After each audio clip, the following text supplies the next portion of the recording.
I'm so disappointed. You seem to have removed all of our talks from your mind and returned to pointless, no offense, and incendiary remarks. You clearly have next to no knowledge about Islam. I saw the title of the video about 424. Did you forget our talks? How on earth does that justify what the U.S. did? I swear, it's like an argument with a blind man about the color of the sky. I'm not trying to be rude here, but I swear, you have the hardest head. Or are you prepared to say whatever gathers the facts? What if I said that is incendiary? I addressed that in the private message I sent you, remember? No, remind me, please. It was sent June 7th. I'll put it here, please. I'm no longer going there. Put it here for those who might know a lot more about Islam than the both of us. I'm pretty sure you can shorten it to a paragraph or two.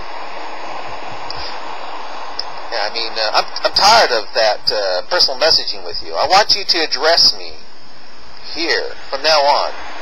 It makes it so we have to be far more careful about what we say because we could be called on by those who know a lot more about Islam. It's just that you've not said on any of your videos or in our dialogues a single thing about Islam that is true. You claim to have studied Islam for years. I put it to you that isn't the truth, as shown by our mails between each other and some of the comments on your page. Why did you make such a claim? You showed ignorance about narratives in the Quran positing Muhammad into the narrative of Abraham. You showed total ignorance of Sirah, even of something as basic as the Treaty of Hudaybiyah. I was in ignorance of that part of the Quran, but thank God for the internet allowing me to see what it really is saying. By the way, you say what I've said is not true. If I said something was not true, please show where I presented it wrong. Lead by putting the truth, okay? To accuse someone without evidence seems to smack of al-taqiyya. It's such a cheap trick to accuse me of lying when I gave evidence. You showed yourself ignorant of the Quran, Sunnah, and Sirah, even just the basics of all, while claiming to have studied for years. You presented falsely. You said you studied for years, yet you are ignorant, and you just now said that you used the internet. What you took? No Islamic studies? Well, clearly you didn't, because you had to be told what bid'ah is. Thus, I think you lied, claiming years of research yet being ignorant of basics. And since you are accusing me of lying and being ignorant without evidence, I'm no longer going to respond to you in private emails anymore. I want you to show the world right here before everyone me being ignorant or lying as we dialogue. In the process, perhaps we'll meet up with a brilliant Muslim who can set us both straight by making me less ignorant, or point out where I've been lying or where I was lying, okay? Absolutely. Here we go. Number one, you did not know what bid'ah is, correct? True. As a matter of fact, I never knew what bid'ah was until I talked with you, but that's not the point, is it? Far better to tell our readers that you said I studied Islam for many years and didn't know what bid'ah was, than how Quran Surah,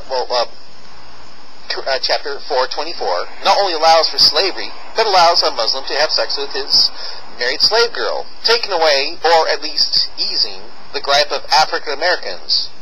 True? We talked about that, and I showed you plenty of proofs that you can't rape slaves. So the issue that black people take with being slaughtered, assaulted, and raped still holds true because it's so different from the Islamic guidelines. I showed one can't even slap a slave in Islam. So what happened to us according to Islam is still an atrocity. But we already went over this. But you still make the same statement, which is what I was complaining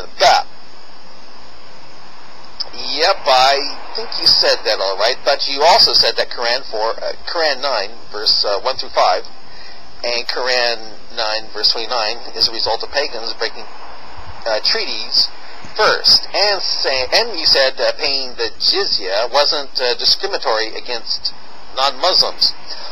All I'm doing in this video is pointing out what I thought was reformation taking place with the Quran, and learning from CyberMonkey that apparently it isn't. That the quote, only if they leave their disbelieving husbands, is not in the Quran, but only put in this new one to make it look like Islam isn't allowing for slavery and rape in Quran 4, verse 24. I did give you evidence. You said you have studied Islam for 20 years but didn't know the basics of Islam and the Quran and the life of the Prophet. You also had no clue what is and is. Even a Muslim child or a new Muslim knows these things. For you to not know is like claiming to have gone to school for 20 years but not knowing the alphabet. That's why I put it forward that this cannot be, which I feel is the strongest proof I can give without a polygraph. Actually, I've been studying Islam on and off for quite a while. It wasn't until U.S. troops were killed in Somalia after they were trying to feed them, keep those Muslims from starving, that I began to study it further. But again, far better to try to say I'm a liar than talking about what this video is about. True? If you read my comment, my point was that this video was pointless and incendiary, and my point still stands, that you were dishonest in representation, so don't try to avoid it. You presenting yourself as having in-depth knowledge of Islam to the point where you say you have studied for 20 years, but when I call you on it, you backpedal and try to divert from the point I made, that I gave strong proofs for the points I made, but in your videos you ignored the dialogue we were having. How is this video pointless and incendiary? Seems pointless to me. Maybe I'm missing the point. Incendiary in that we spoke about the things you go over in this video, leading me to believe that the only reason you made these most recent videos was to rail against Islam, implying what you wish about it, like the slavery African-American experience connection that you made. We talked about it, but you don't seem to have paid attention. I mean, is my complaint somehow not clear to you? Well, if I remember right, you said you were African-American, getting my curiosity up about how you could then be comfortable with Islam when the Quran had Surah, or chapter 4, verse 24 in it. I called you on this paradox many times in our dialogue, and you kept on avoiding and ignoring me. So I created videos to see if I could get other African-American Muslims give their take on it. I mean, truthfully, how can you be against America for the time the U.S. had slavery when you have the reality of Quran 4, verse 24? Maybe you can finally respond here to me, okay? How many times do I have to say it? The treatment prescribed in Islam and what happened in America are totally different, and Islam lends no legitimacy to what went on here. So there is no conflict, and our complaint stands. Does nothing I say stick in your head? But again, one of the biggest gripes of African Americans is that their ancestors were slaves in America, and yet you have Quran 424 not only allowing for slavery, but sex with married slave women, quote, what your right hand possess. If you find Quran, well, chapter 4, verse 24 in the Quran, okay and alright, how can you, as an African American Muslim,